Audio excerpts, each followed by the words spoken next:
Hello and welcome to Chapter Select, the book club for video games. I am Jens, and I'm very excited to be sharing this very special episode with you, because instead of my usual co-host, I'm joined by a new man. The last time you heard his voice, he was but a humble Padawan. But as of today at 1 a.m. midnight, I guess yesterday, by the time this comes out, he has become a Jedi Master. Randy, how do you feel? I feel powerful. I feel good. Jens went on the journey with me for the final boss of this game. Well, my second attempt, and sat there for the entire, where did I go? 70 minutes, 75 minutes of getting my face punched in, and finally did it. I completed a Souls-like game. And I feel pretty good. Official Souls-like difficulty. Yeah, I did it on the same difficulty as you. I never bumped it down. I was tempted to on the final boss. I think if I had gone all night last night and was unable to, I would have dumbed it down today just to be able to finish it for this. But I'm proud of myself. I'm happy. And I now retire an undefeated Souls-like participant. Oh, so this is your last one, huh? No, I don't know. It for you. Honestly, not really. Like, poor Jens has now learned that I am a ranter and a complainer when it comes to hard video games. I mean, to be fair, I was that when we did Last of Us. Like, I was worse than you ever been when we were doing Last of Us. Because I didn't send everything. But if I'm playing a game and I am cussing it out, and saying, I hate this game's awful, it usually doesn't mean that's what I feel. It's just pissing me off at the time. Okay. And yeah, I very much enjoyed my experience with this game. We'll get into it for sure. And I don't know. Maybe I will try a Souls-like again down the road. I certainly hope so. I feel like you're well prepared. I think that this game is pretty much where I think the genre should be as far as difficulty. Something like Neo 2 has gone beyond what I find enjoyable. Whereas playing Demon Souls now is like, a perfectly joyous and casual experience for me. Mm-hmm. So it's all relative, I suppose. But right. I feel like this is a good one. And I was firstly, spending an hour on, or 70 minutes on the final boss. Now, I know you already did like a couple of earlier attempts in the day. Yeah, I probably did 20 earlier attempts. Doing like 3 hours and then taking a couple hours break and then kind of coming back fresh once some of the timings have congealed in your mind, I feel is like the perfect approach. And also, I think a perfectly respectable showing as far as the amount of time you spend on that boss. Well, especially considering that, unlike me, you did not bother to like grind to level up. I don't even know if you had the final... Did you have the third lightsaber upgrade? No, I did not have the throwing thing. Wow. So you did this is actually... I mean, it's kind of a feat. So you did the final boss with, I think, 4 stim packs, or... I had, 4 stim packs, which makes me so mad. I never found another one the whole rest of the game. Wow. I had 4 stim packs early, and I finished with 4. I could have went back, I'm sure... Oh, there's tons. There's tons hiding in places. So you did it with 4 stim packs without the final lightsaber upgrade and with like 60% of the skills. I was probably more than that. Okay. I'm disappointed in myself that I had you on watching my stream last night and I didn't go to my skill tree once just to show you where I was at. I would say I made an assumption based on the fact that you didn't have the lightsaber throwing stuff. So I had everything on the right side done. Mm-hmm. Because that was most of like health and stuff, and that's all. Anytime I play any of these kind of games, not Souls-likes, but anything with a skill tree, I'm defense first, just because I don't know, it gives me extra mess ups. I tend to pump stuff into health early on, and I had most of the top done. It was just that left side that I had left pretty. The force empty powers. As far as so I wasn't using force powers that much early on, so I kind of ignored it. And it had some on there. Like, I want to say almost everything I had left on the skill tree were extra moves. Yeah, but those are really useful. Yeah, everything that upgraded like your power, your defense, or how strong or how many enemies got affected by a force power. I had all of those. It was just everything else that went, if you push up and X and A, then you can do this. I usually avoided because I will forget to do that anyways. Fair enough. It's just in this game, that stuff is like super useful. Yes, and actually, I did not have the jump attack until you told me about it, and that was the last thing I got, and I used it multiple times. Or whatever. Yeah, I used it multiple times in the final boss, and it definitely, like you said, took a good chunk compared to the normal attack. So it's one of those things that I'm still understanding how the battle system in these work and how important those combo moves are. My brain, I talked about it on the stream. My brain just shuts off during these things, and I just start mashing X. And the moment something messes up, my brain just goes, we're done. That's why the thing that gave me hope early on watching you is that you did realize after every time you died, you figured out, like, okay, at least I understand why I died. Like, I know what the mistake was that I made. And you didn't necessarily, most of the time you didn't blame the game, except for when you couldn't target the little floaty droid. And that was just because I was too far back. And I learned that too. After 20 attempts. Nope, I'm just too far away. I'm playing too defensively. I need to get closer for it. But it worked out near the end. I will say you made the boss fight harder for yourself than it needed to be by way of not leveling your character. That's why I told you, like, hey, dude, in Dathomir there is like a spot. If you just push these 3 guys off a bridge 10 times, you can level your... you said that. Yes. I remember fighting those guys, the Knight brothers. And we'll talk about when we get to that part. That was the chapter. You don't even fight them. You just push them. You just you run up to them and you hit force push and they fly off the bridge and then you run back down. Let me get to it. Maybe it was because when I had attempted not that part, but in a different spot, I hadn't got it fully upgraded or something.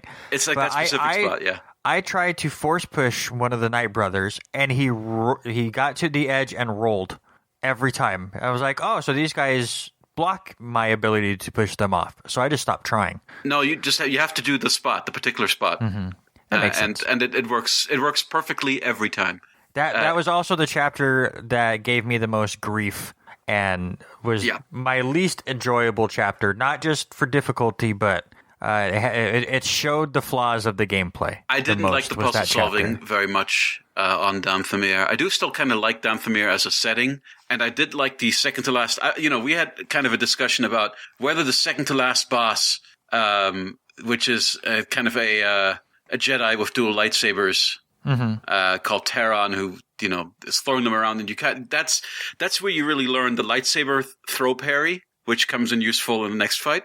Yes. Like that fight for me was the hardest fight in the game because I didn't have all the skills, and I really was not prepared very well for a lot of his moves and how to counter them. So it took me like a long time to learn him. But I feel like once you get to Trilla, everything she does, it's like, okay, she's got some of Terran's moves, she's got some of the Ninth Sister's moves. And she's got some of them. She's got a lot of the base moves that you've seen her use, in the first and second, in the tutorial fight and the second fight. So she really just is the, like, hey, everything that we've taught you over the course of these various boss fights, use it now, kind of thing. And by now you should have all the tools and force powers to make this as manageable as possible. Though again, you kind of limited yourself there. But I was super impressed with that your run. Thank you. I thoroughly enjoyed the stream. I would go so far as to say it ranks up there with watching, say, Jeff Green play Bloodborne or Reggie play Demon Souls now, It's like one of the greats. Did they complain as much as I did? I felt like I was crying for an hour. Oh yeah, how it felt to me. You should watch Jeff Green's very funny because he's he's a gaming journalism veteran, but he's also old man trying to play a Souls game and getting very frustrated. It's great. But yeah, that run, it was so tense and dramatic to watch live. And you've told me that this is like your modus operandi in these boss fights in this game, is that you seem to finish them with just a sliver of health left at the last possible moment. Yeah, I did with what's his face too. Yeah, and here you that we had were like talking finally about. figured out like, okay, this Malachus, is there the you go. reliable. Here's a reliable pattern to get past the first half of this boss fight to the first cutscene. Then I can take out the droid, and you pulled all that stuff off really well. And we were all getting excited in the chat of like, this is the one. You know, I have a good feeling about this. And then for a moment, like once Trilla gets to like her last sliver, she starts busting out some new moves. And they threw me for a complete loop. And you were just like, I had 2 stim packs left, and I was, this is it. I know, it was your moment of triumph. And then suddenly the boss starts like pulling out 2 completely new moves that you're like totally unprepared for and just whoops you for like 30 seconds. And we were all, it's just like, oh God, oh no. This is like, the end.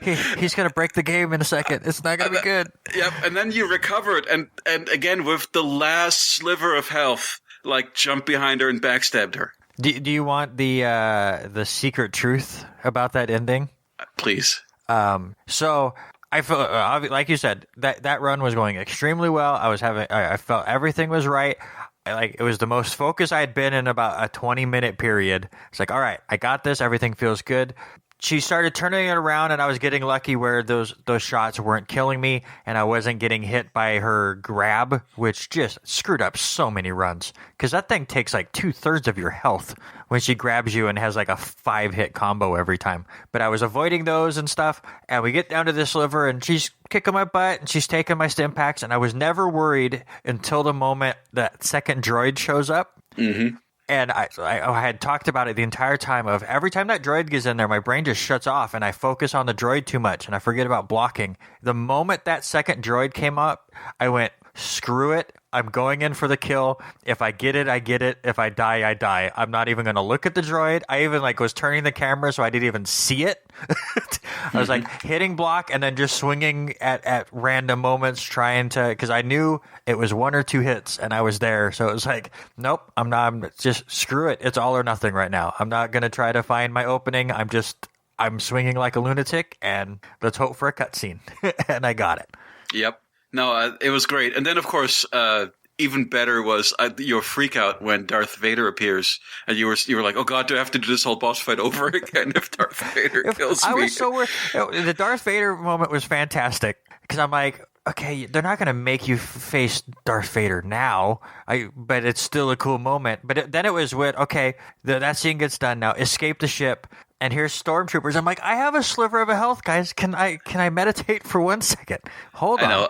I'm sure if I would have died there, I don't think they would have made you. They would have set me up just right after that fight. Yes. But just that chance, because every time you think that, they send you back to your last meditation spot. It's true. You don't know if they're going to screw you over one last time.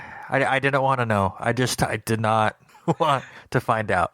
That moment was not quite as impactful for me as, like, I loved seeing your reaction to this. And you told me just before the podcast that you had not seen Rogue One.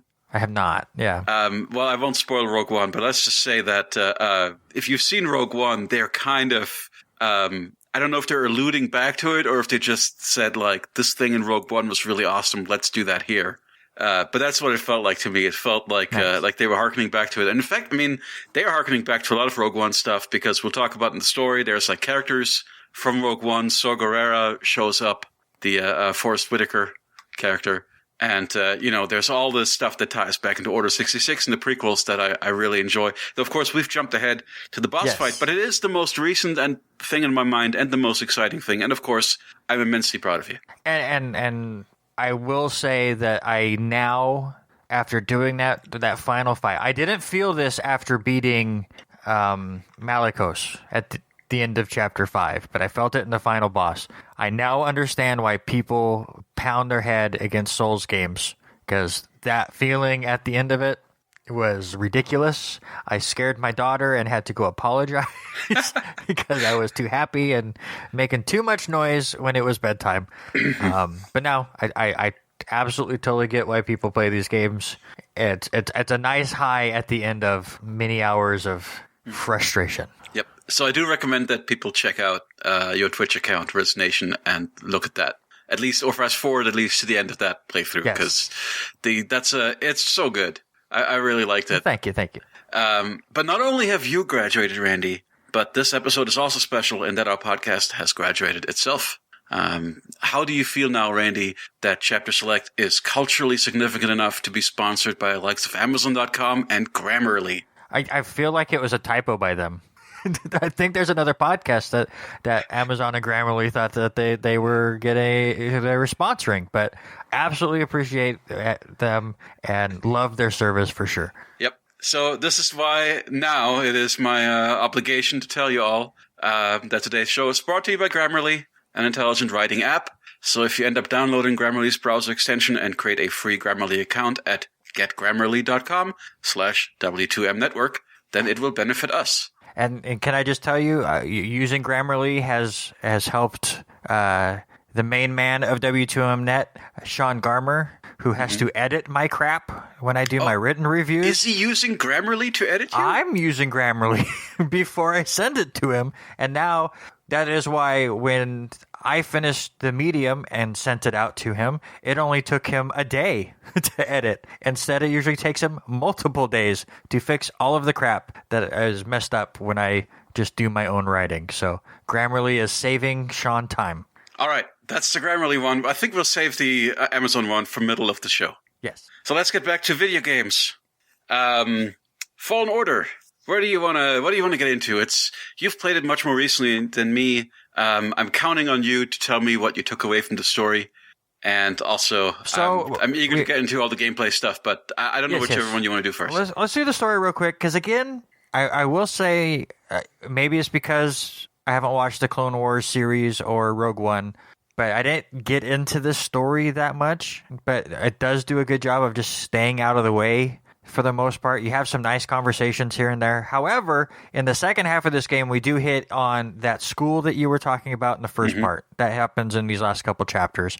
And actually, I think it happens the whole time. I just didn't realize why we were going after that object. I must have just spaced over that cutscene. But so you're going after this object, which I'm blanking on the name of it. I apologize. But it has a list of all of these people that have potential. Yeah, it's Jedi the classic powers. trope of, it's like in an old Cold War thriller where you have your list of spies or undercover agents or whatever that have got to be protected. In this case, it's a list of Force sensitives that obviously Vader wants to get to so he can exploit them, or your partner Sarah Junda wants to get to protect because she feels guilty about the fact that in the past she failed to protect her Padawans and she failed in her pledge as a Jedi. Well, not only did she fail, but your character Cal Kestis feels like he failed his mentor. He does, even though he hasn't. But it's one of those understandable things, and I really like that scene. I enjoy his whole character arc. I enjoy the way he blames himself and slowly gets over it. And I don't know if I spoke to this last time. I must have, because you just mentioned it to some degree. But the flashbacks really build on each other. Yes. Where at first they just feel like tutorials. And then with each one, there's a little bit more story that bleeds into them. And like by the end of them, it's just like, okay, it's the last tutorial, but also it's Order 66 and you've got to get out of there. But it does that really nice thing. We talked about it on Cyberpunk. I was trying to think of which game this was, where you had your tutorial level and then your best buddy dies. Spoilers, sorry for anybody that hasn't played Cyberpunk. But so he dies early in the game for the tutorial, and I felt like they had this great scene for him for the whole funeral, which was a great scene, but it would have felt better if it happened later on in the game, I had said. This works out really good, because obviously you know that your mentor's dead, because they bring it up early on in the game. But like you said, without hitting you over the head with, oh, look at this father-son relationship these two had, it was just, here's all this training that he had with this guy, with the little connections here and there, and like you said, it grows just a little bit more each time. So then when you do have one of those training missions that then turns into the scene where he gets killed, it actually has a greater impact for me, instead of just, well, here's how he died. So having that be part of the tutorial session really hits home when you're... Is it It makes Jedi it Master, resonate. right? Is that what you call it? It's a Padawan and a Jedi Master, right? Yes, it kind of makes it resonate backwards through the entire game because all of these skills that you're gradually remembering that are so essential to everything that you're doing are tied to this one character. And you kind of realize that at the end, and it gives more significance to everything that's built up to it. And it's done really well. I also speaking of things being done really well, just as far as the characters overall, I really appreciate the thematic cohesion that there is. It's almost like a slightly different lens on the same theme for every character, where you've got this one inciting incident, which is Order 66, and everybody in this game comes away from Order 66 with some form of trauma and are blaming themselves, whether it's Taron, whether it's Trilla. I mean, Trilla, obviously, her trauma turns her full evil. And she's only... Is she ever redeemed? I guess she's just... there's like a moment where she's almost redeemed, and then they subvert it. Of course. Yes. So she goes full dark side. Siri starts to go dark side and says, I can't do it, and leaves the Force completely. And Cal goes into hiding, basically. Yep. But they're all. But I will say, sir, it is very interesting to hear you say that. How it is interesting that all these characters have a connection and slightly go on the same path and have all of these similarities. When you hated The Last of Us Part 2 I didn't for hate that the exact same thing. I gave The Last of Us. I gave The Last of Us Part 2 an 8.5. I know. I'm totally teasing. I'm flipping shit. Also, and no, there's not a. Here's the thing, and. I'm not saying that The Last of Us Part 2 is not a well-written game, but I would say that there is a point in that game where Ellie ceases to be relatable to me. But that was, I think, the point, which makes... Which is the point, but like I have a harder time understanding... Okay, so it's Star Wars, right? You've got literally a dark magic force that tempts you to evil. And that will, start controlling you if you give into it. So Trilla's, within the context of Star Wars, Trilla's plight and her character arc, to me, is more sensible than, Ellie just kind of turning into super vengeance I get it. Version of herself. Or, I mean, obviously it's more cartoony, Of course. It's not... It's Star Wars is not trying to be, your grief porn for suburbanites like what Last of Us Part 2 is doing, where it's being like super serious and what's the word, I guess? Grounded? I mean, it is very good. It is of a high quality. No, I always just tease. So I actually have a different question. I think I'm more interested to get your answer on this one. I was just teasing. Okay, yeah, you don't want to hear about. I just honestly Last of Us Part 2 is a game that's extremely story focused. Yes. This is a game where the story is like slightly more present than it would normally be in one of these, in this Souls-like. And that's what I want to bring up. So not to go Souls-like, but go say, Knights of the Old Republic like. Or Knights of the Old Republic is like, that's got moral choice. That's what I'm saying. That's what I want to go with. BioWare game. That's what I want to go with it. This is telling its story, right? And I know a lot of people would get upset with The Last of Us, and I'm sure if I look deep enough, people would get upset here. It's like, I want to make choices and stuff. How bad would they have ruined this game if there were moral choices here and you could have a Cal Kestis go to the dark side? I like this so much more where we're getting the story that they want to tell. It was just something I thought about, whereas like you're talking about how all these different characters had kind of the same experience, but one went dark side, one Here's the difference, and this is what I was very badly trying to get at earlier. At no point in this game is the character making a choice, or is anybody really making a choice where I'm going, oh, for crying out loud, why? There's at no point do I want to reach my hands into the TV screen, grab them by the shoulders, and just shake them really hard. So, choice is not at no point did I think it was not even on my mind. Right. Okay. You bring it up, it's making me think, why would you even, they are so, I don't know why we're having this weird comparison. They are so unlike each other, these two games, as far as the storytelling. Well, I'm just looking at the list of games that we're playing, and that's why I'm just more bringing it up. I like this kind of storytelling over the storytelling like Cyberpunk, where they give you this fake view of choice. So I like the games that tell us their story. So for this kind of game, I think it just completely it depends on what your focus is, right? Mm-hmm. There are times when I'm going to be in the mood for choose my own adventure, and I want to see, oh, cool, how much can I affect the story? This is what's fun about this. Whereas the story has never been a point of this. Like, this is a genre that's all about the technical mastery, and the exploration. Well, mastery is a big word. Yes, the technical, very good effort.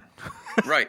It's all about overcoming the challenge and solving the puzzles and traversing the environments and figuring out how everything works and what works on which enemy and all that stuff. So I feel like with a game like this, I'm in heavy gameplay only mode. Right. And which when I you're think in that is why I think the longest cutscene was the ending one, right? Yes. When you're in that mode, when you get interrupted by, like, I've recommended, I love the Yakuza games. Yes. I have recommended the Yakuza games to people, and their complaint was the balance of gameplay to cutscenes.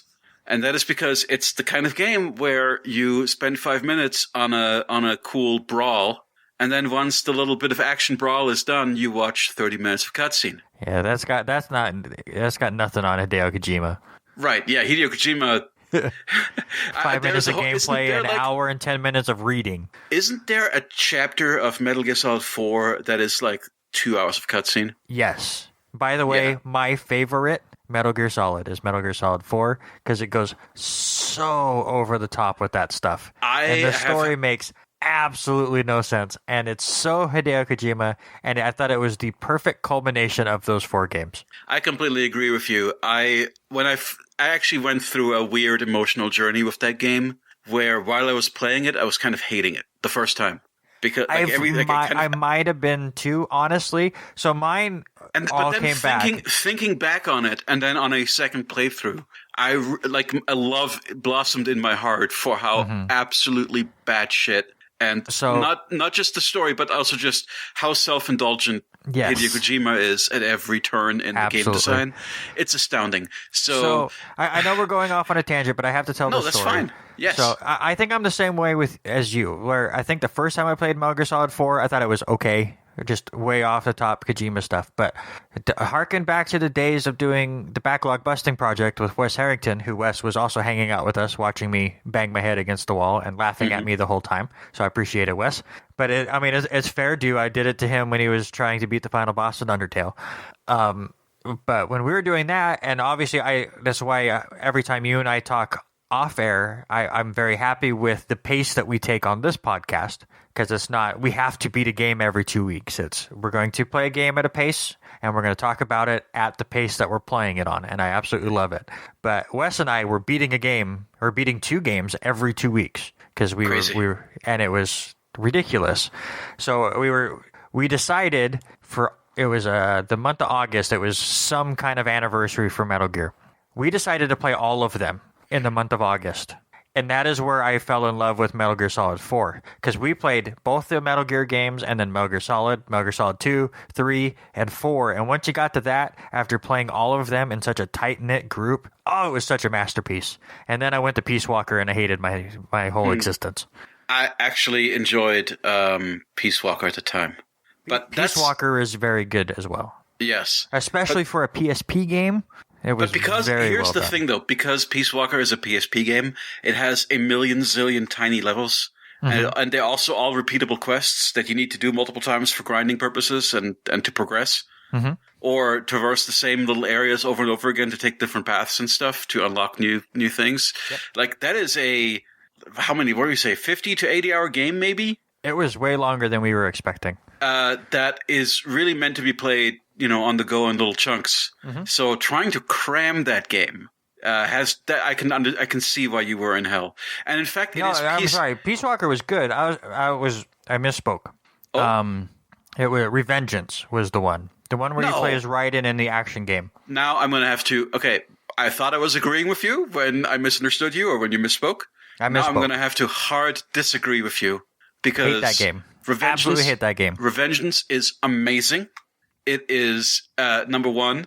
an incredibly hilariously over the top story that still has some of my that final cutscene. The story is good. I couldn't get into the action. Oh, the I thought it was rough. I thought it's the last time I've ever broken a controller. My God, I guess you told me this before, and I'd forgotten about you because it's just it's one of those I have to push it out of my mind. Because I'm just saying it because it's never going to be on Chapter Select because I don't want to break a controller. I almost broke the stream last night playing your game, and all I did was set the controller down, but I happened to set it down on my capture card. Very hard, yeah. On the capture card. Right on the capture card, which unplugged something, and that's what happened. All right, let's get back to Jedi Fallen Order. We have gone on a thing. Revengeance has a fantastic combat system with a lot of nuance and tons of options, and the slicing mechanic is unique and still incredible. Maybe I'll give it another try. I guess it's not quite unique anymore, but if there are games that have done it since, but they're basically just ripping off Revengeance. I will relinquish the fact that, again, it was the 9th game that we played in August. So maybe that had something to do with it. Well, you've already beaten it, so we're not going to do it for Chapter Select. No, I never beat it. I broke the controller and never played it again. Wow. I love that game. I have played through that game several times. Multiple playthroughs. But yeah, back to your story question. I feel like when a story is super in the foreground, like I don't really have a preference. Like, Yakuza just kind of tells its story. Mm-hmm. Like, there are not really any decisions that you can make that affect the main story. All your decisions affect the outcomes of the little side quests and stuff. But you don't affect the main story in any way, shape, or form. It is what it is. But it also is never giving you the moment where Kiryu suddenly turns into, changes into a totally different character or does something that you might wildly want him not to do. Mm-hmm. As opposed to, on the other hand, something like Alpha Protocol, which I really want to do for this show. Which is a game, it's a decent BioWare style RPG. The thing that I think most people hated about it at the time was that it has dice rolls to determine the outcomes of a lot of, success and, just shooting. Every time you shoot somebody, it's a dice roll. So a lot like the first Mass Effect then. Yes, it plays a lot like the first Mass Effect, except even a little bit jankier. But the story is so good, and the way that they have worked out the way, there are so many decisions, and they all have some kind of tangible impact, and there are a lot of different potential outcomes at every turn, and it widely deviates from each other. So when you want something like that, So what if I choose to be the horrible dickbag? I just looked it up. Yeah. There is Alpha Protocol, the movie, where somebody probably just took all the cutscenes together. Uh-huh. Do you want to do it for Chapter Select at the movies, so I don't have to deal with the terrible gameplay and just watch the story? You cannot cut one movie out of this game. Like, I played through It's Alpha 7 Protocol. hours long. It's short, yeah. I played through it 4 times. I meant the movie. The movie is 7 hours long. Oh, so it's just kind of stringing all the stuff together? Yeah. Fair enough. All right. Anyway, my whole point is, it all depends on what you're looking for from a game, and Last of Us Part 2 was behaving like a game where you should have choice at times. In situations where if it were any other game, you would have a choice there. Like, it was presenting it, like, there are some scenes that are, like, presented in a framework where it looks like the kind of scene where you would have a moral decision. I get it, but I'm just glad they didn't. And I'm glad they didn't here as well. I enjoyed the story. I enjoy Cal. If you like the level of story that you're getting from this game, you will love Demon's Souls. Because Demon's Souls gives you its story only through its flavor text and very occasional conversations with NPCs. Hold on, Jens. Yes? We have talked 20 minutes now of other games. Sure. This poor game needs its due. That's true. So, we were just talking about the story and the characters. I was saying that I really like how everybody kind of has their own traumas around Order 66. And it all kind of comes together at the end with that big emotional confrontation between Trilla and Seri Junda, where you think that she might have a turn, and then she doesn't.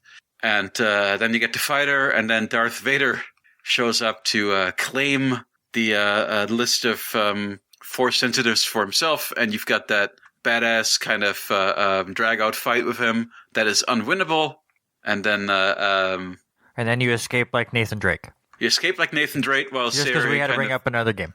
Yep. Well, to be fair, I mean, there is a lot of Uncharted in this. Yes. I also want to bring up, so we're talking about all these characters that had backstories. I don't think we got enough backstory from Grease, the pilot, but he has a fantastic scene talking about how he was a completely different person before being on the ship with Siri and Cal. That, like, I loved that character before that scene, but it was really awesome, and I really hope that if they do a Fallen Order 2, that we get more of his story. You could just have Grease be the main character. Like, just make it make it like a Wing Commander Privateer, where you just a guy who flies a spaceship. We'd almost have to go like a Crazy Taxi, but with Star Wars. Yeah. With him. My favorite bits of story in this entire game, like outside of the main story entirely, is, and we talked about this, every time you jump to hyperspace, there's a little vignette where Grease talks about something he likes or a little story from his life or something, and that scene you mentioned is one of those. And my favorite is, when he talks about, there used to be this Jedi Master that I really liked. And, they're like, you mean Master Yoda? It's like, no, not Yoda, Yaddle. Man, I really like Yaddle. She was hot. Do you know who Yaddle is? I have no idea who that is, but it's just a funny line.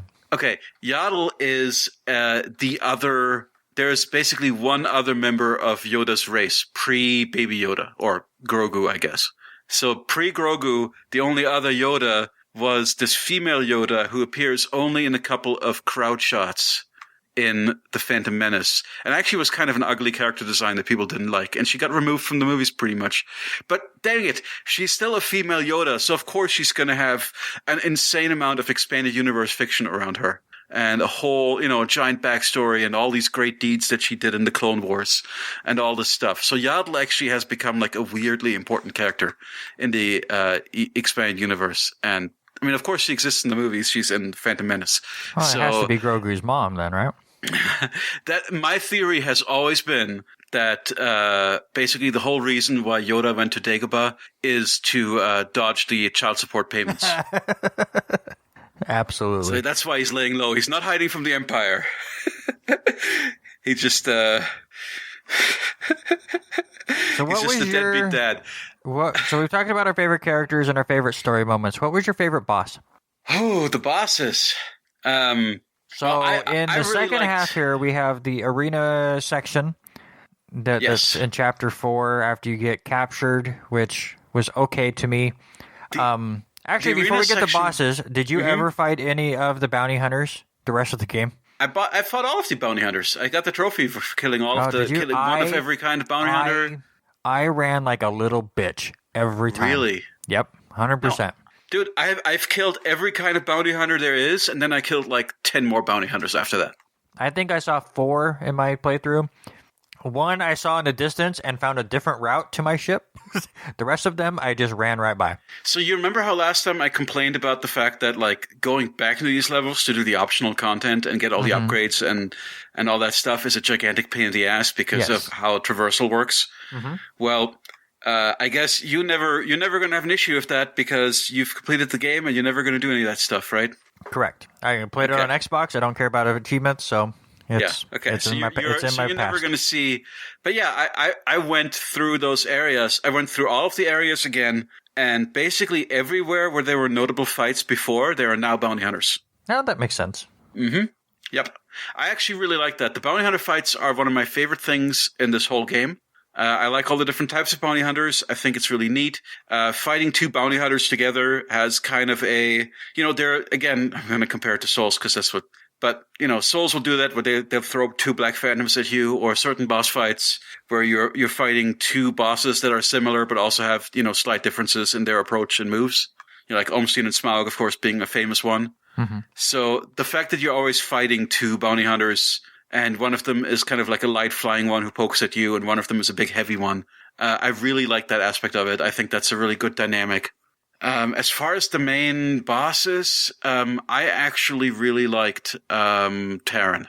I thought Terran was a great boss fight. It was, as I said, the one I struggled with the most, but I also thought it was very rewarding, and it gave me, I think, the skill set to deal with Trilla. The reason why that is probably my least favorite boss of the second half is not anything to do with the boss fight itself. It's the fact that the meditation spot is behind 3 enemies, which I just started running by. I stopped fighting them. But so you run by them, and then you have to go through one of those PS4, Xbox One crawl spaces that were so prevalent in that generation. Hey man, that's a thing it took from Uncharted. I mean, you can't do Uncharted without that, right? Well, no, and I understand those crawl spaces are to be able to load the scene behind it. And I get why they're there. So I'm not, it's whatever. It's fine.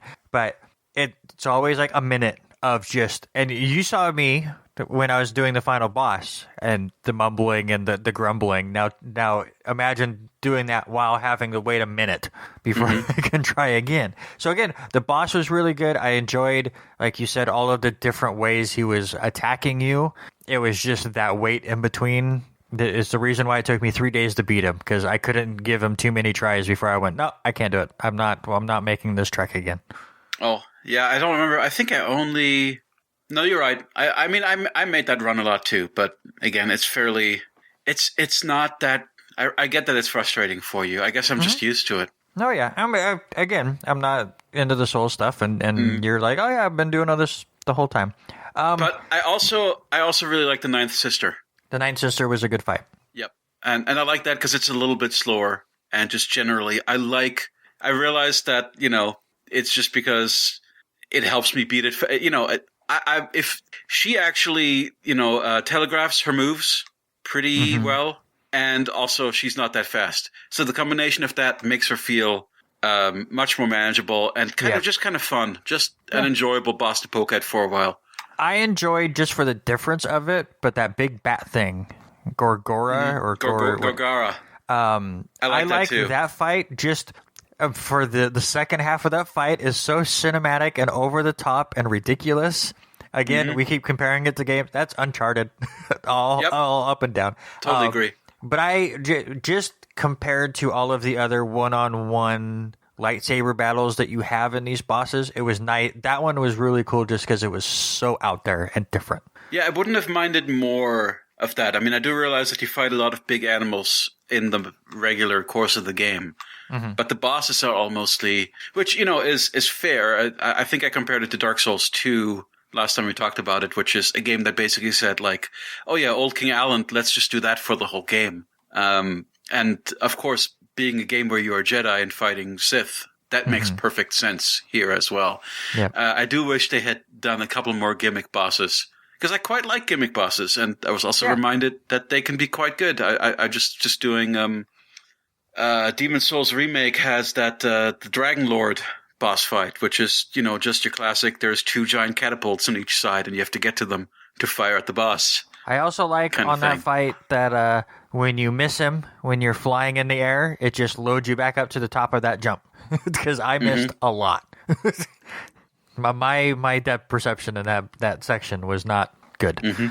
So yeah, let's get into we're picked back up at the jail. So you briefly mentioned this earlier. How do you feel about the arena? I mean, I realize that a lot of action adventure games and action games and RPGs have like, oh, it's the middle of the game, let's have a big arena section. Right. Where you get to grind for a bit and do challenge stuff.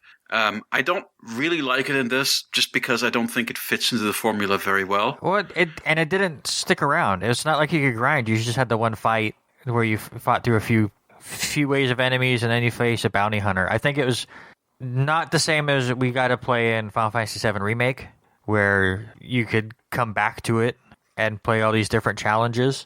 Yep. But I'm with you. I mean, it was a nice change of pace. But your resources are so limited. I feel like it just kind of wears you down. Yeah, and that's the point. But I do like that if at least once you get to the bounty hunter, once you die, that's where you recheck.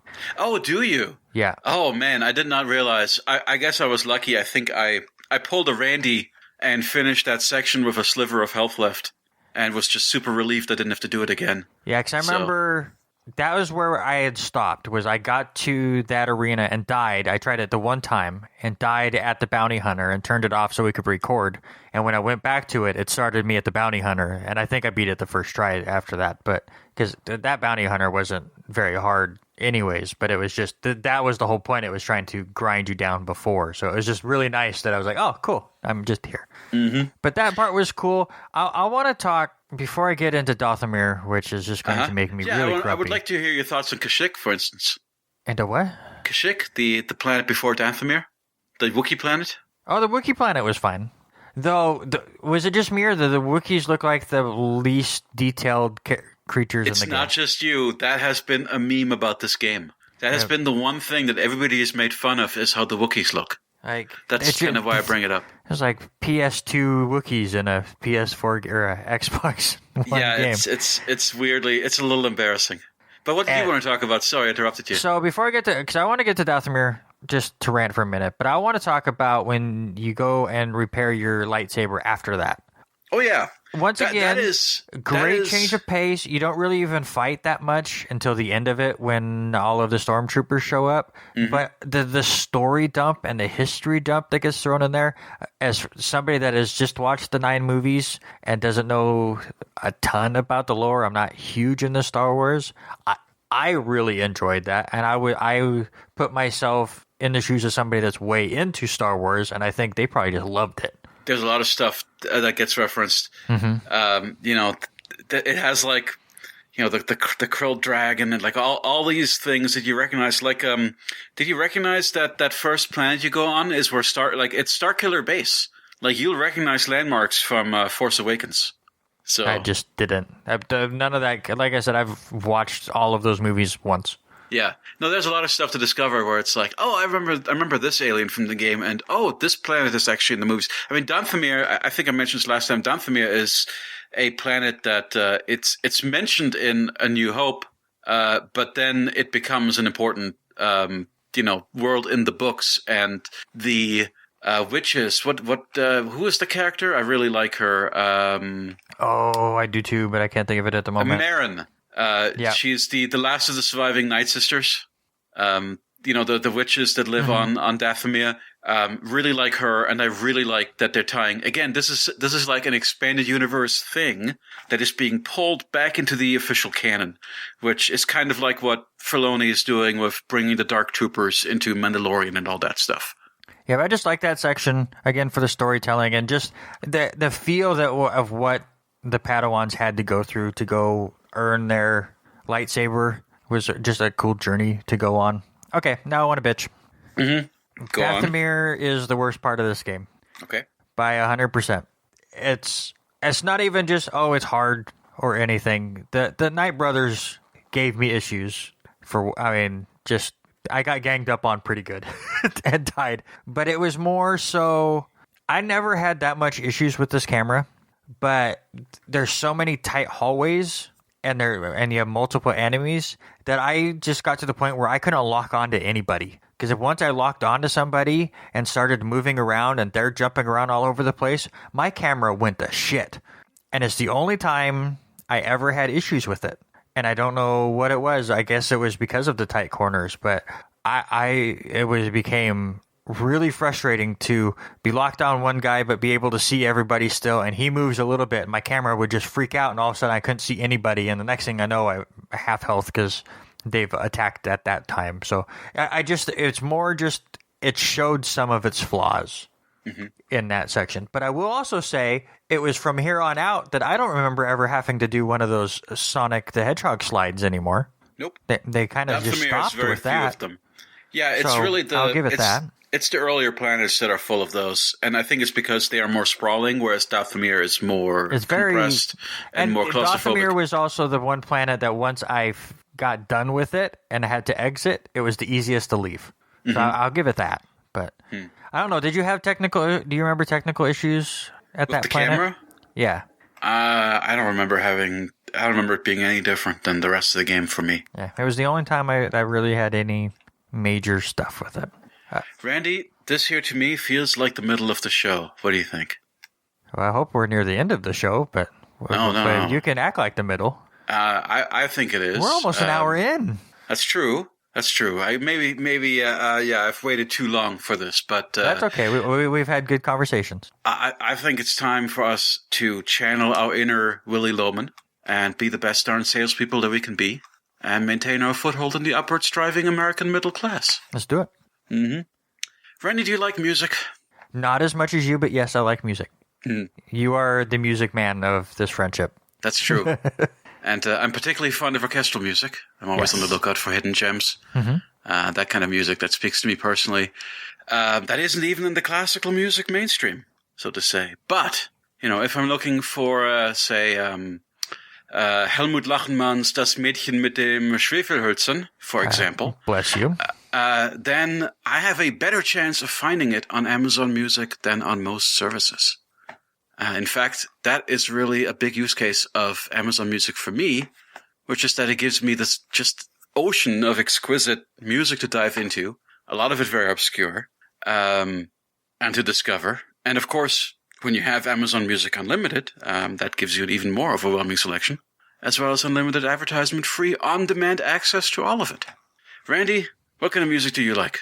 I'm into all sorts of stuff. As far as alternative rock's usually what I go to when I say my favorite. Mm-hmm. But I'm more of a podcast man.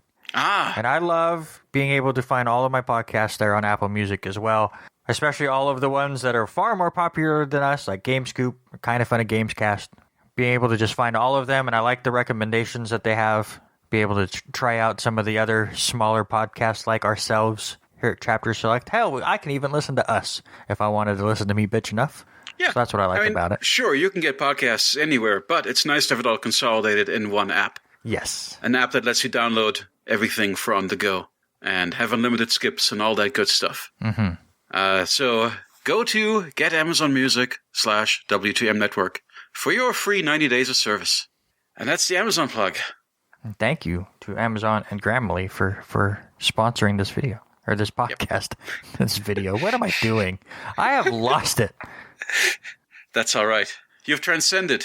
Well, I mean, technically, this podcast does also end up on YouTube, so it's technically a video with just a still picture. Yes. And this podcast, if I end up layering the throne room music from Star Wars under the opening, then we'll definitely get content ID'd and we won't be on YouTube. Yeah, so you have to go to Amazon Music to find us. No, maybe I shouldn't do that. But you can find the Star Wars soundtracks on Amazon Music. Actually, I need to check something. Amazon.com, Jedi Fallen Order soundtrack. There it is. Yeah, it's got to be on there. Listen with Music Unlimited, Jedi Fallen Order, music by Stephen Barton and Gordy Hobb. That's a good soundtrack. It's so good. This soundtrack is, for, again, a non-Star Wars fan, it's so good. And it does, like you said in the first part of this series, it sounds just like the movies. It's so good. Mm-hmm. Alrighty. Right, what else do you want to hit on before we call her? What do you feel like we've missed? I think we've hit the story pretty good. We've hit the characters. We talked about the bosses. So this is just kind of a little side observation. You mentioned that you liked the lore in the sequence where your lightsaber gets taken away from you. Yes. I really like the part where they basically force you to go through a area full of enemies without your lightsaber, because it felt to me like such a... you said that you kind of got in the habit of just running past stuff. And yeah. I think anybody who plays these kinds of games has gotten in the habit of, in certain situations, especially on a boss run, just running past stuff. Mm-hmm. But it's just such an iconic thing that it feels to me like they wanted to have that feeling of just running through an entire area without fighting any, basically just not engaging anything and just dodging, that they put it in as a forced sequence. That they said, we really want that feeling that you get in Dark Souls when you do this, so let's just script it. So, I don't know. I just thought that was interesting. Yeah. So I enjoyed the gameplay aspect of that. I enjoyed that they kind of make you play like that for a little bit. And then I also really like... And I was they made you feel like how Randy plays these games at all times. Yeah, and how I often... The game where I did that the most actually is Dark Souls 3. There's a whole zone in Dark Souls 3 where I've basically never killed anything. Because I just run through every time. But the point is, well, no, that's a different point that relates to the same area of the game. Is that once you actually do build your lightsaber, I love the unlock. I love when it first gives you like, okay, now you can change your crystal color. Now that you're building your own lightsaber for the first time, and it's giving you like the exact experience I went to in 2019. I went to which one's the one in California? Disney World or Disneyland? Disneyland. Disney World. Oh, Land. Disneyland. Yeah, Land World is is the in original Orlando. one. Yes, I actually went to Land because a big part of it is that I've always wanted to go to California Adventure. So I actually, even though Florida is of course much closer to where I live, and everybody here, it's funny when you live in Georgia and you tell people you went to a Disney park, but not the one in Florida, they think you're insane. Like, why would you do that? But no, I went to the California one, and they had just opened Galaxy's Edge, the Star Wars section of the park, and they have this thing where it's like spend $200. And it's the most premium of merchandise items, which is the build your own lightsaber. It's not I'm sure it's not the greatest lightsaber from a make and parts standpoint. I mean, I'm sure that a lot of the money that you're paying is for the experience of like going into the little unmarked secret shop that is actually they actually made it difficult to find in the park. Like it's like a little secret thing that like a speakeasy kind of situation that you go in and you go through like the thing where they like custom select your parts and they put your lightsaber together and all that. Like what this game does with the lightsaber customization, it's like a lot of the same parts even. Like it's pretty much, you can spend your $200 and have that one-time experience at the Disney park and come away with, a little, hunk of plastic. Or you can just do it in this game and have basically the same experience. And it's freaking awesome when you first turn on your pink lightsaber. Anyway, I'm just saying I really like that. Yeah, I really like the part where your lightsaber's broke and you've got to build your own one for the first time and you get to pick a crystal and all that stuff. And what color did you end up? Pink. Pink. Of course. Right. I mean, why wouldn't you? Of course you're going to pick the silliest color. Tell you my story, and you're going to be kind of surprised. But So my daughter, for whatever reason, got completely hooked on watching me play Fallen Order, but it was only in that section before you get your new lightsaber. So it wasn't even like the combat got her in or anything. She just sat there at one of the cutscenes, and it's the quietest I've seen my 3-year-old in the longest time. And 40 minutes go by, and it gets time to pick my lightsaber. So I let her pick it. So I played as purple. I had a purple lightsaber for the rest of the game. Very cool. So that's the Sam Jackson lightsaber. So I think I actually knew that. So. Yep. The thing about pink is just it seemed like the funniest option, but then once I turned it on, it actually did look freaking awesome. So that's the thing. I was like genuinely surprised by how cool the pink lightsaber looks. It's dope. This is a cool game, man. Yes. Are you ready to rate? Have we talked about how BD1 is freaking adorable? Yeah, BD1's adorable, and that actually brought up the one thing. So I think we kind of hosed ourselves waiting so long and then playing on the Xbox One because we got to play the upgraded, next gen version, which came with all of the extra content.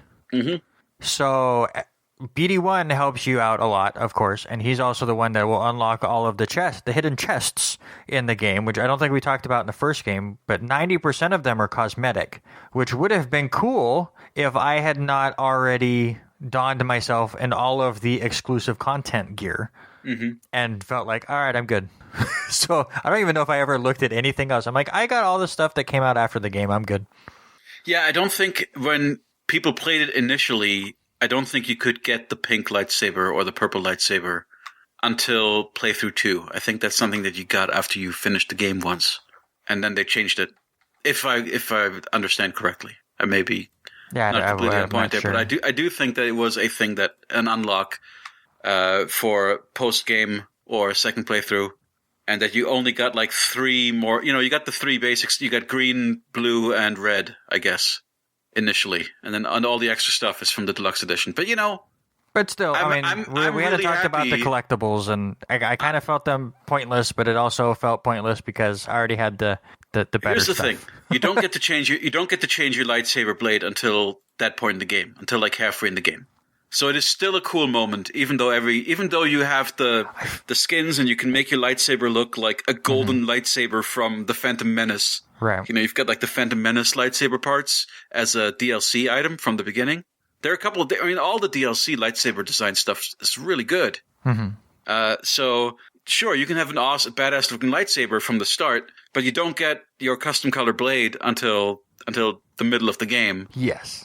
And I'm happy that I got that we have the DLC there, because it was really cool getting a fancy color blade and not having, because there's no way I'm not gonna play this game again.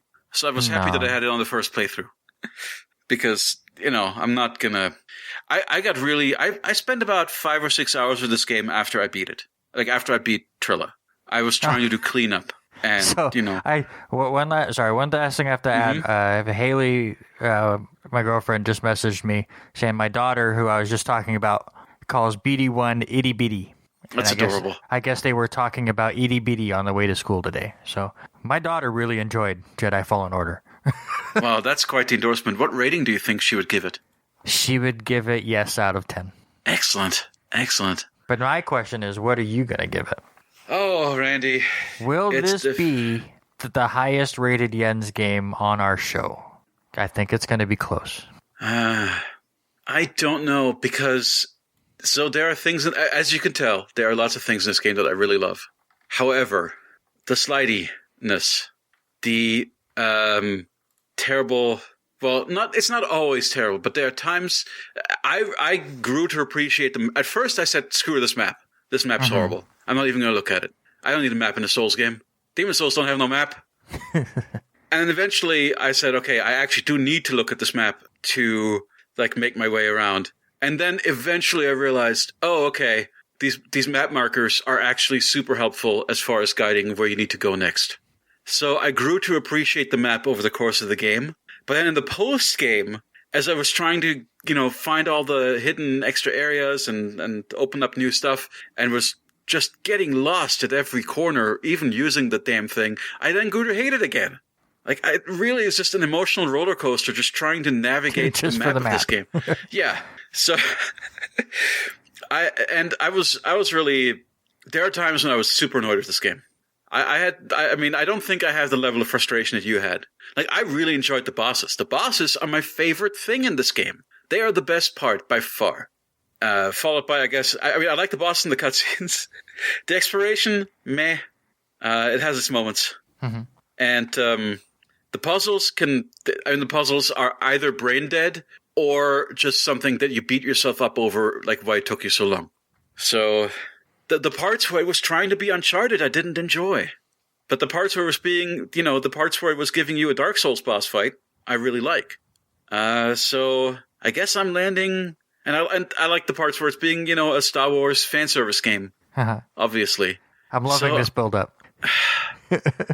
I feel like I'm at an 8, or maybe an 8.5. I'm going to go with an 8 actually. Okay, final answer. Yep. Good. It's lower than Last of Us Part 2, and that's all I care about. Yes. Telling you, Last of Us Part 2, if I'm looking at it objectively, Last of Us Part 2 is a technically better game. Yet still, you rated Binary Domain above it. I just don't understand. I'm totally teasing. Love Binary Domain. I just love Binary Domain. It's irrational. I honestly was right in that same area as you, which made me laugh when you were going back and forth. I actually gave it an 8.5. Just, again, that feeling that final boss gave me is something I haven't felt from a video game for a bit, which kind of happens when your favorite video games are like The Last of Us, when all they want to do is punch you in the gut. Mm-hmm. I did enjoy the combat, even though at times it was frustrating. I do agree with you. The platforming and the Uncharted sections felt a little stiff and clunky, but I don't think they really relied on it too much. And I like that about halfway through the game, they gave you a different climbing gear, which made all of that stuff go much faster. Mm-hmm. I do like that once you get a little bit farther and your force abilities are able to pull in the vines, so I wasn't missing them as much because you could just pull them in and continue that way. I think it helped adjust some of the issues I was having early on in the game. Story was good, loved the characters, but just a little bit of camera issues and a little bit of just too much using of the slide. I could not put it up to a 9, but it's still my second highest rated game that we've done so far with my 8.5. So I think we both very much enjoyed it. I'm pleasantly surprised that you rated it higher than I did. Yeah, and it's weird, and I'm really scared of doing that because now we already have our next game and the game after that pretty much set up, and we have plans for 2 other games. We're just kind of waiting for news. But I'm really worried that in between all of those, I'm going to be sprinkled in with all these Souls games. That Jens is like, oh yeah, Randy's into this stuff now. No. Don't worry about that. I would not force you into that. I also think those games need to be played at their own pace. Mm-hmm. Like, it is not a good thing what you just did, where you said, I have to finish this boss now. And if I do not finish this boss now, I have to lower the difficulty because we're recording tomorrow. Mm-hmm. That is something that you don't ever want to do with this genre. So I just don't think they're well suited, maybe, to our format. Mm-hmm. But I will say, to speak on your point as far as taking it at your own pace, I want to give a shout out to Microsoft and Xbox. As a Sony guy who loves his PlayStation and still I still like the PS5 more than the Xbox One, I have to give credit where credit is due to the Xbox One and their quick resume feature. Oh, it's fantastic. Because I would get frustrated with Jedi Fallen Order. I'd get in a tough spot. I would go to the main menu, go over to Little Nightmares 2, which I'm reviewing for W2M.net, and I would play a little bit of that as a palate cleanser. I would get stuck on a puzzle there, get frustrated, go back and take out my frustration on the part that I was stuck on, and it was just so seamless and fantastic.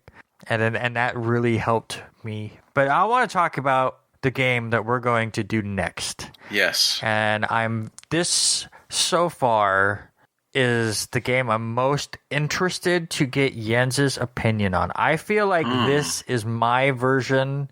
Well, no. I was going to say my version of Binary Domain, but maybe I'm thinking Judgment. I'm trying to put myself in your mindset of I'm pretty sure with Binary Domain you were like, Randy's going to love this. Yeah, because it's a great shooter and a great story. But this is the one. Like, this is a game that I played a long time ago. It's also our oldest game that we've played so far on this podcast. That I played a long time ago. Got to the final boss, couldn't beat it at the time, and then just kind of fell off it and never went back. I've played it here and there, just to the beginning area a couple times, and I enjoy the gameplay. But getting to know Jens over this last year. Mm-hmm. Picking this game and having you look it up and give the okay on it, it's the one game where I'm like, he's either going to absolutely love it or he's absolutely going to hate it. There's no middle, I don't think. Well, either way, I'm stuck with it for 30 plus hours. Yes, and that game is Dark Cloud. It's a very fun RPG-ish, action RPG, I guess, where you have to... They have a side mechanic where you're rebuilding these towns, and if you make the villagers happy with where you set their house and how you set their house, which sounds complicated, but it's really not. But if you you talk, once they come back to life or whatever, and you talk to them, and they're like, I want to be next to this person's house, or I don't want to be next to this person. You're building houses, and people are coming back to... Is this Spiritfarer? What are you talking about? No, okay, so it's a small part of the game, but it's a nice cleanser from it. So basically, the story of Dark Cloud is there's this big old genie that comes in, and he tries to blow up the town, blow up all these different towns. And there's a wizard that saves the town by putting them all into little balls. And then you go through all these different dungeons and find the pieces of the town. And then you bring the town back. And you can, but what's really cool is there's going to be a lot of dungeon crawling and finding stuff.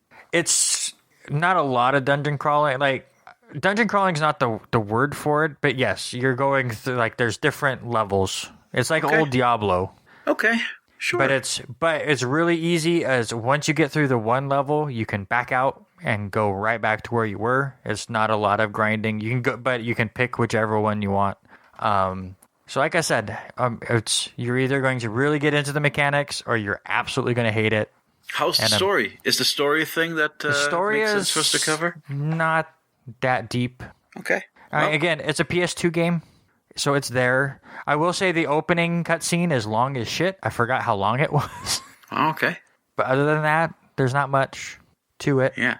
So I'm curious. I'm very, very curious to see what Jens thinks.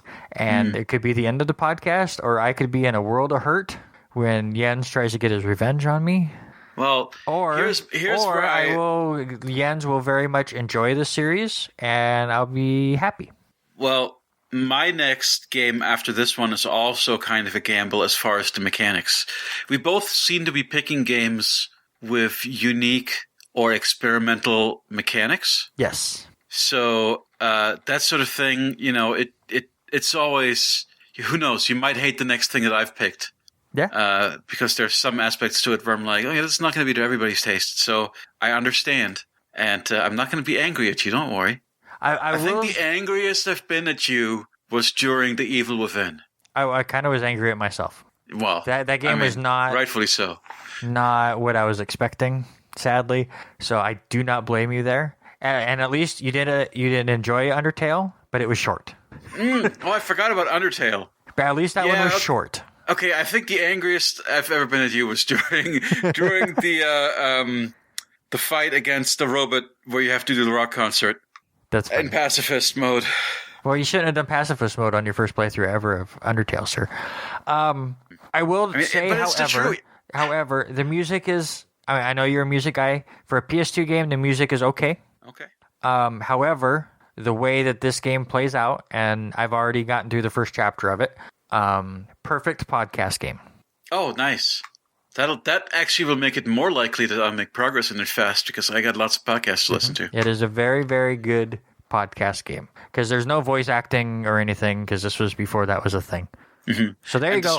The strategy's not so involved that I have to really think and I'm going to lose track of the podcast. It's a pretty simple going game. There are mechanics to it that I think if you really thought about it, you could cheese pretty easily. But I'm just going also nice to hear. Okay. So there you go. We're going to do the first 2 chapters for part 1. Mm-hmm. So we're going to take it easy. I know Jens is playing Persona 5 Strikers. Or is it just Persona Strikers? No, it's Persona 5 Strikers because this is... So the way it works is you've got your mainline numbered Persona games, and then each of those, or at least since 4, each of those has gotten a couple of spin-offs of their own. So there have been the Persona Q games, which have spun off kind of 3 and 4, and I guess Persona Q2 also has characters from 5 in it. I haven't played that one yet, so there's a Persona game I haven't played because it's on the 3DS. But this one, as far as spin-offs of Persona games go, I think is spectacular. Awesome. Because it has basically the same production values. The feeling I get from it is kind of... I don't know, have you played like a PC mod where somebody recreated a classic game that you already know and love, but in a different engine? And you're playing it and you're like, man, I've never played, but I've watched a lot. Okay, well, this is like an uncanny one that feels like 98% on point, like perfect. Nice. Like there is only a couple of things, like maybe the character movement, the momentum of it, and some of the camera stuff where like, okay, this is running on a different engine or this is a Musou game. But when you're not in combat, you could just forget that you're not playing regular Persona 5. It's just, and they've maintained a lot of it. Dating is not a part of it. That's the one thing that's kind of lost, which they don't even want to speak to it really because, who knows what. It's not like it's carrying over your relationship data from the main game or anything. It's a standalone game, right? Mm-hmm. So it's just kind of not really touching that stuff. But other than that, it's giving you, all these different cities to explore. It's giving you pretty much the whole Persona collecting mechanic in full. It's giving you bond. The bond system is different, but there is a bond system with stuff that you unlock. It's more like that. It's actually kind of more fused with. I've seen some other Warriors games like All-Star Warriors, and I think some of the One Piece ones that have that kind of unlock system. The way the bond system works in this, where as you do requests, which are your side missions, some of these locks bond. Skills that give you extra health or extra money or extra item drops and all that stuff, become available to you. And of course, the most important one to level up quickly is the actual bond one, which will grow your bonds faster, which will give you more points to put into those various trees that you're leveling. So it is giving you, and there's a lot of story. The writing is excellent. It is better than, I've played Persona 4 Dancing All Night. I played the first Persona Q, which has rightfully been criticized for presenting Flanderized versions of the characters. I didn't have as much of a problem with it, but it certainly was, oh god, Chie will not shut the hell up about meat at any point in this game. Though to be fair, she also does that in Dancing All Night. Anyway, the point is, the writing in the spin-offs has never been quite to the level of the writing in the main game. And this is the closest it's felt. It's actually, like, you can forget that you're not playing. Like, it feels like a worthy continuation as far as the Persona stuff goes. And the Musu stuff is really interesting because you have this whole layer, this tactical layer of the rock, paper, scissors of the many Persona abilities, all those magical spells, who's weak to what, and all that you can use on top of the button mashy warriors gameplay. And you in fact need to, because the bosses in this game are quite hard. So what it ends up being a bit of a brain scrambler where you really have to keep track of and switch between playing a warriors game with your usual combos and dodging and all that, and then pausing to like strategically, I'm going to use fire here because these guys are weak to fire, and then I'm going to do a one more, then I'm going to do a baton pass, which is going to give me I'm going to switch characters with the bonus of triggering their next ability. All kind of mechanics that are essential mechanics of Persona 5 adapted to being kind of an extra layer of sophistication to the Warriors gameplay. And it really works. It makes it it feels like a much more thought through and interesting Warriors game than a lot of the ones I've played. And it also, in emulating Persona, gives you proper dungeons. So all the dungeons in this game feel like real Persona dungeons that you are completing in the way that you would in a Persona game, and not like a Dynasty Warriors map where you're worrying about tower defense or territory control and kind of running back and forth between the different corners of the map. So that never happens. There's none of that, none of the kind of generals, territory control stuff at all, which is great. It's just you go through the dungeons and you have the usual encounters with, the various monsters, and you're using all of your personas and skills against them to make it through. And then the bosses are, of course, an extra level of challenge on top of that with their own gimmicks and stuff. And presentation is A+. Really love that game. Good. And that is why I wanted to only do the first 2 chapters of Dark Cloud, because I don't want to get in the way of that. Well, I'm like 30 hours in. I got the digital edition, so you got 70 hours to go, so you're good. Well, digital got like an early access launch, basically, by a half a week. But so yes. I kind of started the game early, and 30 hours. I actually think I'm halfway. Nice. I think I'm maybe just over halfway actually, because I'm on the fourth dungeon, and I think there are 7. Nice. So Jens is playing through that. I have. What are you playing? Little Nightmares 2. I'm reviewing that about chapter 4. It's more Little Nightmares. It's good. They have a buddy mechanic in it that I absolutely hate. Yeah, and it gets overdone, and it just slows things down, and it's overdone. All your buddy does is help you open doors and stuff. So it's just you get to that section and you wait for them to then come and help you. So I don't think it really helps or adds anything to the gameplay. Still creepy as ever. So are they just like extra skills that they could have just given to the main character? It's not even skills. They just help you push heavier objects. Okay. But I will say the extra companion does sometimes help me in a puzzle, because they will walk towards what I needed to do. And I'm like, oh yeah, cool. I need to go do that. Puzzles there's a couple times where my brain hurt, because they're not like over the top, like here's 9 different steps to it. But I was fighting these little enemies, which the combat's not that great either in it. But I was fighting these little enemies, and then you go under this chair, and this guy just jumps on you every time.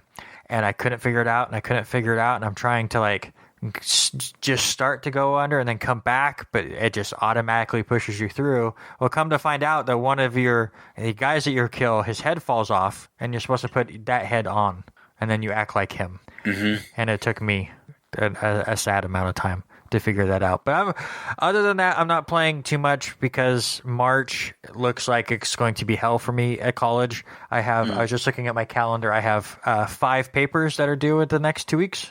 So again, that's part of the reason why we're only doing the first 2 chapters for Dark Cloud, just to take it easy on ourselves to start with. So yeah, I won't probably be playing too much other than Dark Cloud and Little Nightmares, and then whenever It Takes Two comes out. I know it comes out next month, but I forget what date. Yeah, I have a lot of podcast production on the side, so there's lots of stuff cutting into my time. But absolutely. So we're gonna take it easy on ourselves a little bit and not over push as far as that goes. So we'll extend Dark Cloud a little bit and probably the game after that. So, but again, that's what I like about this. So we will do that in 2 weeks' time. Next week is a celebration, Jens. Oh, yes. I was trying to segue to that, but I'm glad you got to it. Next week is our celebration. It is the final Resident Evil live-action movie for now, since there's supposed to be one that comes out later this year. And then there's the animated ones and all of that. But it is the last Resident Evil, the final chapter. Jens and I have watched all 6 and have lived to tell the tale. So check that out next week. And then in 2 weeks' time, we will do the first part of Dark Cloud. Of course, follow Jens at Aperture Silence. Follow me at Randy Isbell. Follow us at chapter_select. And of course, go check out w2mnet.com for all of the other reviews. Mark Morrison has been throwing reviews left and right. I've gotten a couple out this year, which is a record for me. And Little Nightmares is coming soon. Maybe we'll get Jens to write another one. And yet I'm still waiting for Mark's review of 13 Sentinels that I paid for. It looks like he skipped out on that one, sir. But for that's Jens. I'm Randy, and we will see you in the next chapter.